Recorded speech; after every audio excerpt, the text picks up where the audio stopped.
విశ్వక్ సేన్ గారు. అందరికీ తెలుగు నూతన సంవత్సర శుభాకాంక్షలు. కరెక్టేనా? కరెక్ట్ అయిపోయినా? ఉగాది శుభాకాంక్షలు అందరికీ. హ్యాపీ ఉగాది. మనం చాలా గొప్ప స్టేట్లు ఉన్నాం రా. ఇక్కడ ప్రతి పండగకి చేసేది మనం అదే. నాదే పెద్దగా ఉంది అనుకున్నా, నాకంటే పెద్దగా ఉంది నీది ట్రైలర్.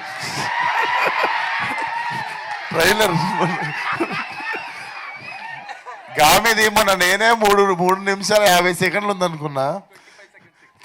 నీది 4 minutes 15 seconds అయిపోయింది. సార్ ఉగాది స్టేజ్ పైన సైజులు కంపేర్ చేసుకుని ఈరోజు ట్రైలర్ గురించి మాట్లాడితే అరే మీరు 10 సెకండ్ అంటే 2 సెకండ్లు కూడా గ్యాప్ ఇవ్వలేదు. సో ఫస్ట్ ఆఫ్ ఆల్ అందరికి హ్యాపీ ఉగాది. అండ్ పండగ రోజు కూడా ఇక్కడికి వచ్చి ఒక సినిమాని సపోర్ట్ చేస్తున్న మీడియాకి కానీ వచ్చిన జనాలకు కానీ అందరికీ థ్యాంక్ యూ సో మచ్. అదే ఉంటుంది స్పెషాలిటీ మన తెలుగు సినిమా దగ్గరికి వచ్చేసరికి. ఐ లవ్ యూ రా. సో ఫస్ట్ ఆఫ్ ఆల్ నేను చాలా మౌంటైన్ పర్సన్ ఉండే. నేను సినిమాలకి రాకముందు used to backpack and go vanish for like 30-35 days. ఎవ్వరు ఫ్రెండ్స్ రాకపోతుండే, అందరు హ్యాండ్ ఇస్తే ఒకరోజు ఎయిర్పోర్ట్ వెళ్ళిపోయి అట్లనే మాయమైపోయి. Then I got used to it. Ladakh వెళ్ళిన తర్వాత నేపాల్ వెళ్ళిన, గోవాకి ట్రెక్కింగ్కి వెళ్తారా. సో నాకు తెలిసి నాకు మౌంటైన్స్కి ఏదో దగ్గర సంబంధం ఉన్నట్టుంది. సో నేను ఎక్కడైతే కోరికలు కోరుకున్నానో basically I was manifesting about my career, my life. And apparently ఒక కట్ చేస్తే ఒక 3 years తర్వాత నేను గామి సినిమా అనేది షూటింగ్ చేస్తున్నాను. నేను ఎక్కడెక్కడైతే కూర్చొని నా లైఫ్లో ఇది జరగాలి అనుకున్నానో, లైక్ ఆ వండర్ ఏంటంటే నేను ఏ క్లిఫ్ మీద కూర్చున్నానో ఆ క్లిఫ్ మీద నేను 3 years తర్వాత షూటింగ్ చేస్తుండే నా సినిమా సీన్. సో నాకు తెలిసి ఆ కనెక్షనే అనుకుంటా. ఈరోజు మళ్ళా లవ్ మొలీ సినిమా గురించి అన్న ఫోన్ చేయగానే కూడా like I was rooting for this film since beginning అనమాట. It is so like it defines like same మా గామిలో కూడా ఒకటి ఉంటుంది, there is a internal journey, evolvement ఉంటుంది.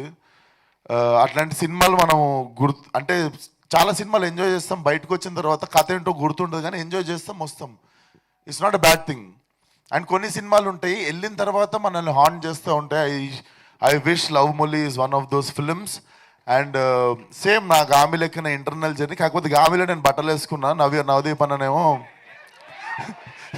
అంటే ఆ కొండల్లో నీకు చల్లేసింది, ఇక్కడేమో మాకు తడిసిపోయింది కాబట్టి ఎక్కువ బట్టలు. సో అండ్ నవదీప్ అన్న గురించి మాట్లాడాలి. నేను అప్పుడులో దిల్షునార్లు ఉంటుండే. మాకు ఎట్లా అంటే ఇప్పుడు ట్యాంక్ బండ్ల బుద్ధుడిని చూసుడు, బంజారాహిల్స్లో మనుషుల్ని చూసుడు 2 ఈక్వల్లీ ఎక్సైటింగ్ ఉంటుంటాయి నాకు. అంటే ఎట్లుంటారు జూబ్లీహిల్స్లో ఉండే మనుషులు, సినిమా వాళ్ళు ఎట్లుంటారు అని.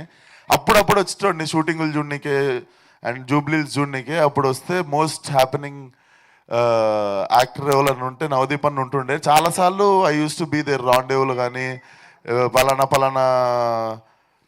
రెస్టారెంట్స్లో అక్కడిక్కడ చూస్తే కూడా అరే బతికితే ఆయన లెక్క బతకాలరా అనిపించింది ఆ టైంలో. అండ్ అన్న గురించి మీకు చెప్పాలంటే అందరు యాక్టర్లకి ఒకరికొకరు పడకపోవచ్చు కానీ అందరు యాక్టర్లకి ఇష్టమైన ఒక మనిషి ఉంటాడు, ఆయన Navdeep. So he's a really a lovely person, lovely human being. Thank you for calling me, Anna.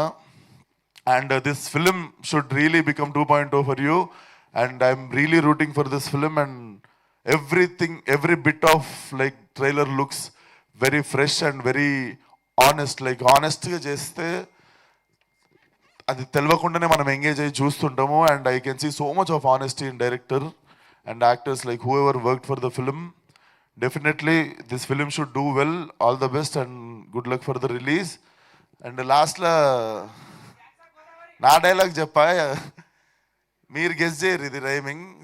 Cinema మొత్తం రంగులు రంగులు, ట్రైలర్లో నవదీప్ అన్న మొత్తం చిందులు చిందులు చిందులు చిందుల్ చిందుల్ చిందుల్. హ్యాపీ ఉగాది అందరికి. ఇట్లనే సంవత్సరం అంతా నవ్వుకుంటుందాం. Thank you so much, Vishwa.